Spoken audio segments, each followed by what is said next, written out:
Hey everybody, it is Envoy Kit reveal time! One of these characters we've been waiting for forever is a part of the upcoming arena meta, allegedly, via Fox Next. These Black Order group, now with EBONY MAW Kit revealed, is it gonna be the arena meta that we've been told it's gonna be? You can be the judge of that. So anyway, I'll go over that EBONY MAW kit. There's also some merc rework details. So the merc rework, I'll cover. I'll show you what's in it. And as always, I'll give you guys my thoughts. I can't help but do that, right? So yeah, I'll jump into that. I'm gonna mainly focus on EBONY MAW, but I will cover the merc kit. So let's just get into it. Nothing else for me to say other than let's get to the kits. Oh yeah, and I've got to give you this little message thing too.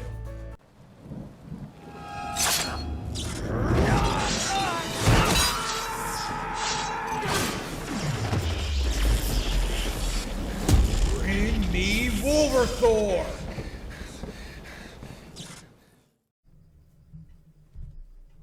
I'm a part of a volunteer Fox Next Envoy program. I'm not an employee of Fox Next, nor am I an employee of Marvel.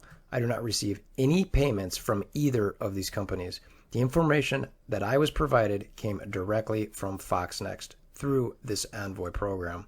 However, any opinions, comments, or analysis of this information is strictly my own.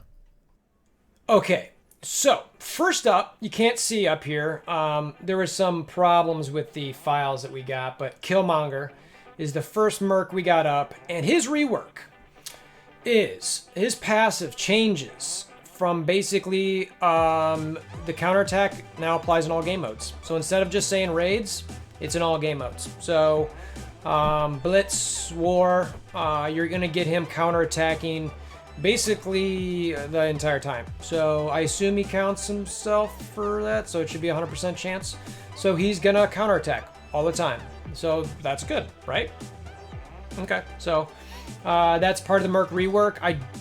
My thoughts personally, I don't see this changing the fact that he's gonna stay on Wakandans. So you're not gonna put him with any Taskmaster merc stuff, which let's go check those guys out. All right, so first up in this rework is Merc Riot Guard. His passive got a couple upgrades here. So instead of just 25% block chance, he's now added a plus 25% block amount, which is pretty good. He blocks quite a bit, so if he can keep that taunt on, and he's got a short cooldown on his taunts, so, and we'll talk about energy here in a second, is that he's going to get a more of a block amount, so that's good. On War Defense, on turn, apply 1 deflect up to a maximum of 4 to adjacent allies. It's very Blob-esque, and then gain 10% block chance per merc ally. So that means he's going to have a 25% block chance in his passive, plus an additional essentially 40%, assuming you run him with all mercs. So he's got like a 65% block chance, which is pretty awesome. And I had to get into the stats with you because I was like, wait a minute, it's not just 60, right? So he's got the let's jump back over to this other tab here. So he's gonna have just with the passive, he's got 25% block chance. And then he's got 10% block chance per merc ally. So let's just call it 40%. So he's at 65% block chance. Then, if you actually consider his base stats, he's got an additional 20%, unless the stats change, on top of that. So he's going to have an 85% chance to block. So he's basically blocking nonstop. On top of that, he's got 50 block amount on top of this new passive, which gives another 25% block amount. So he's going to be blocking all the time for 75%. So you're going to want taunt on him nonstop. That is the only, again, my thoughts here. That's the only way this rework actually makes a dent, in my opinion. I know I've got some more to go, but he is you need to have a good Merc Riot Guard. Without that, I'm not sure this is going to really rattle any war cages. But given his block chance and block amount, it's could be pretty, and in fact he's gonna get deflects too, so it's just like deflect, block amount, block. I mean, it's gonna be like, I can't get through the Merc Riot Guard. Then you're like, well, what if he's not taunting? Okay, so now Scroll up a little bit. Merc Lieutenant. Basic. Now, on Merc Lieutenant's basic, he's going to grant 1 ability energy to all Merc villain allies. So every time he basics, he's giving energy to somebody. And it's only 1 because if it was much more than that, then your Merc Riot Guard would be taunting basically every turn. So he might even be able to do it with this. So that Merc Riot Guard is going to be taunting a lot. So if you've got a 6 or 7 Merc Riot Guard, might want to consider this rework and throw these guys in on defense. You might be going after Taskmaster if that's the case. If you don't have a big Merc Riot Guard, we'll see. The passive for the Merc Lieutenant, as you can see there, Merc Lieutenant. Let's see, the passive for the Merc Lieutenant. It's still got the same on turn 40% chance to heal, ally for 25% of this character's health. If an ally's Merc, heal for 35% of the character's max health. Now it says when a mercenary ally drops below 50% health, fill this character's speed bar by 40%. So it's going to get the mercs going quicker. On war defense, when an enemy attacks an adjacent ally, heal lowest health mercenary ally for 1500 health and 10% of this character's health, max health.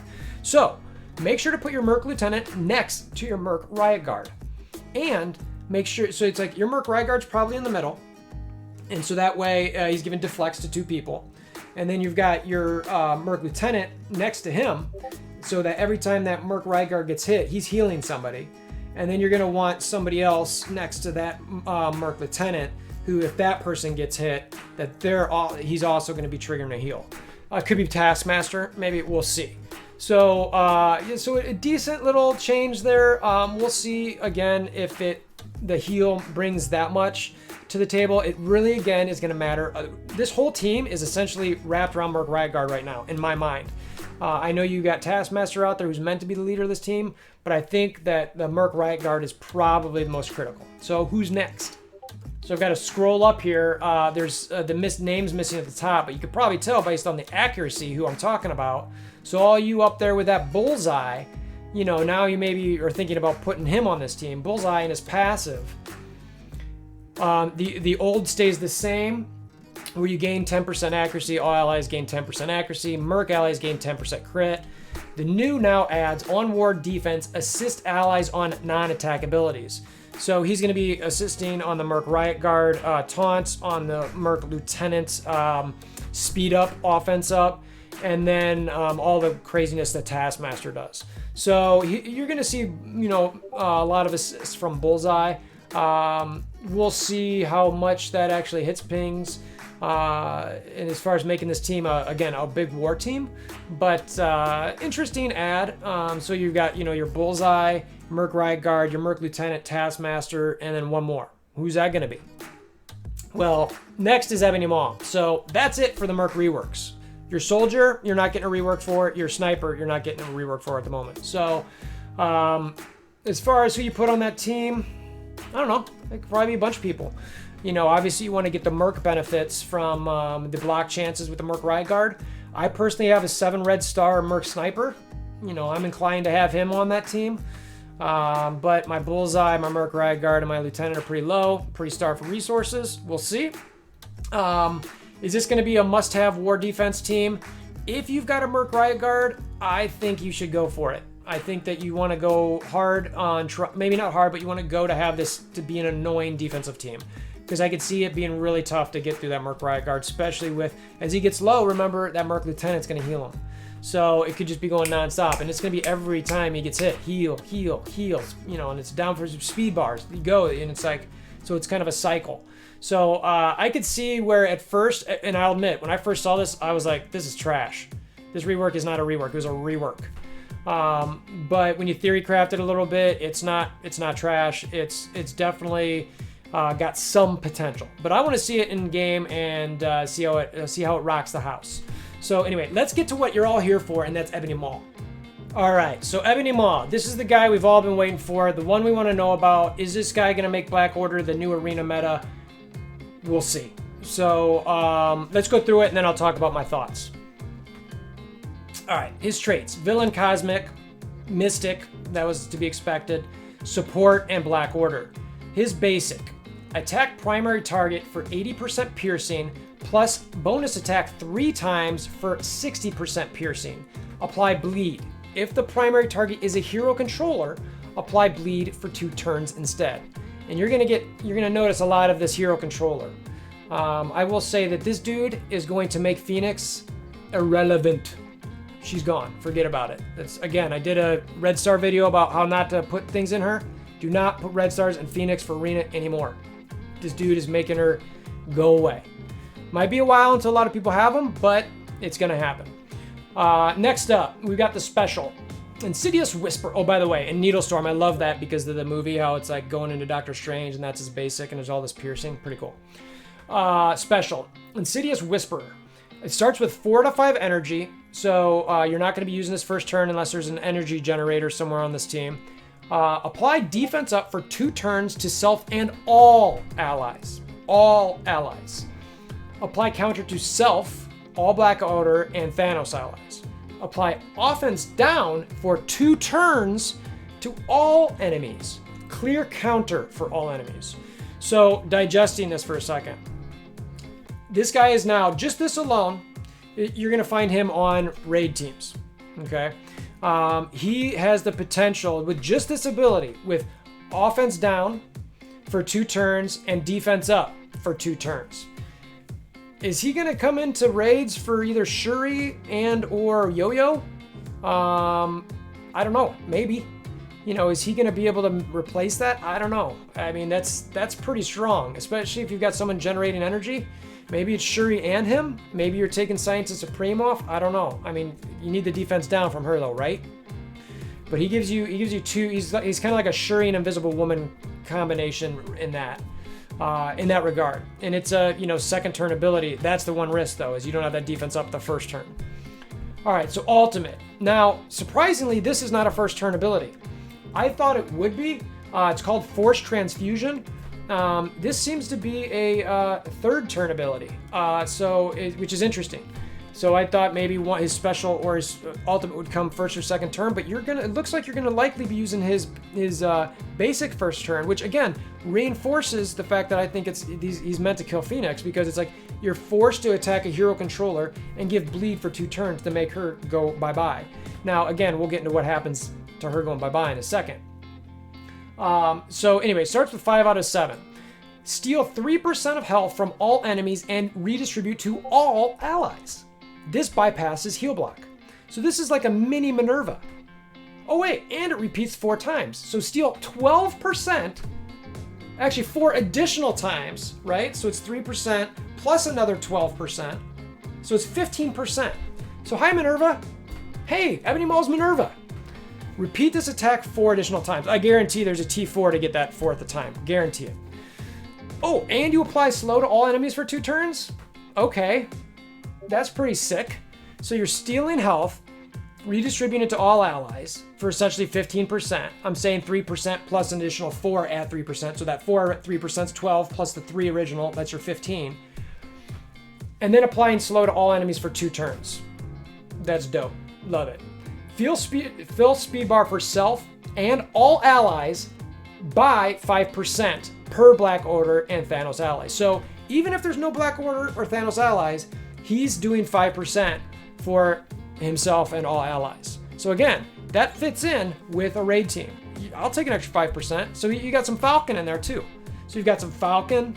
Who are we throwing with this slow? I mean, a symbiote Spider-Man, and then a Minerva, an Invisible Woman, and a Shuri. This guy's bringing everything in to his kit. Okay, and now let's get to the passive. Oh my. On spawn, gain 2 regen, 2 death proof, and immunity for 2 turns.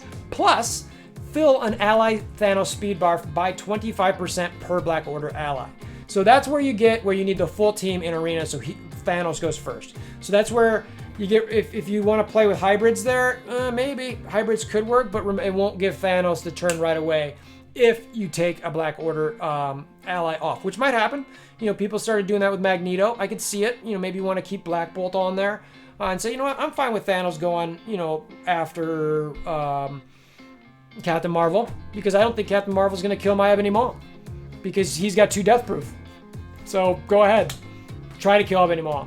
He's still gonna get it, and you know what? I'm gonna have my Black Bolt on there. Man, this is gonna get nasty. On ally Thanos' turn, if he doesn't have the Reality Stone, Time Stone, or Soul Stone, grant him them plus 2 regen, plus 2 death proof, plus 2 immunity for 2 turns. Okay, so yeah, all right. This character can only do this once per match, so Thanos is becoming unkillable and immunity for multiple turns. On death of an enemy hero controller, Phoenix, gain charged. Okay, apply immunity to all allies. That's critical for a reason I'll tell in a second if you haven't already figured out. And barrier all allies for 20% of this character's max health. So again, red stars. You want red stars on Ebony Maw. Barrier. Did I mention Invisible Woman earlier? Oh yeah, here's another part of Invisible Woman in this kit. The charge, the apply immunity to all allies. So you kill Jean Grey. What normally happens? Defense down on your entire team. Now, because on the death of a hero controller, he's going to apply immunity to all of his allies. No more defense down. It's not there. Thanks for playing, Phoenix. See you later, Phoenix. And barrier all allies for 20%. So even the damage that comes up, it's like, cool, you hit my barrier. Thanks for coming up, Dark Phoenix. If charged on enemy turn, apply ability block to all hero controller enemies and then close charge. This cannot be dodged. So basically, he's gonna kill her, or somebody's gonna kill her. He's gonna put immunity and barrier on his entire team. And then, when any enemy goes, it says on enemy turn, if he's charged, apply heal block to hero controller enemies, and then close charge. So, as soon as anybody gets to go on the enemy team, Phoenix gets ability blocked. So she's stuck in regular mode to just basic. So your whole team can go, hey, you know what, there's a Phoenix sitting over there, let's go kill her. So before she uses her special, and before she uses her ultimate. Woo! Gain 30% resistance for himself, and then also 30% resistance for Black Order and Thanos allies. So, now you guys know I'm big on stats. I don't have the stats yet. I don't know what they are. But this kit by itself, I know that I'm going to want to play with this guy in Ultima 7. I know I'm going to want to have him ready for Arena. Yeah, I mean, I'm sure there's going to be theory crafting around playing with this. You know, can you get through Obsidian Call to be able to get to Thanos and the Maw and all these different things before they kill you? Maybe. We'll see. Get into that in a different video, not this one. But yeah, I wanted to, you know, do a video on this, share you guys. This was quick information. You know, Fox Next is working from home. You know, it's more difficult for them to do certain things. They were only able to give us the write-up, so they weren't able to give us, you know, video and all that kind of thing. So I just wanted to read it and share it with you guys, and you guys could read it off the screen here. So anyway, let me know what your thoughts are. Do you guys think these guys are that the one? What do you think the mercs rework? Okay, again, I'll admit when I first saw it, I was like, this is a joke. This is a rework. Yeah, it's just. But then, you know, after really looking at the Merc Riot Guard, I'm like, if you have a big Merc Riot Guard, this could really be problematic for somebody on war defense. I could see that being a problem. And then Ebony Maw. You know, that's really the kind of one we've all been waiting for. And this kit is pretty scary when you think about all the different things that comes into it. Did I think it was going to be scarier? Yes, I did. Now, is that kind of messed up of me to think, given how scary this is? Maybe. But I thought this dude was just going to come in and, like, power creep like a mofo. And you could probably argue that it is, because of all the things he's bringing in. So we'll see if it truly brings all the Black Order together to dominate an arena. You know, even Mr. Matt Sheets had made a comment that he's like, you know, so we thought X-Men would, but, you know, the community finds a way. Life finds a way. We'll see. Does the community find a way to beat this Black Order team to make Ebony Maw irrelevant? Or is the Black Order inevitable? We'll see. Time will tell. Will Thanos snap us out of existence? I gotta go. It's late. I gotta do Dark Dimension 3 video. So thanks for stopping by. I hope this helped. You guys get an idea of whether you want to invest in Black Order. please hammer down on that like button, click the notification bell, subscription buttons, all that goodness. Go check out all the other Envoy videos, see what they think, you know, and let's debate. Let's see what we think. It's good to have some nice interaction on all that stuff. And until next time, I hope you have a wonderful day.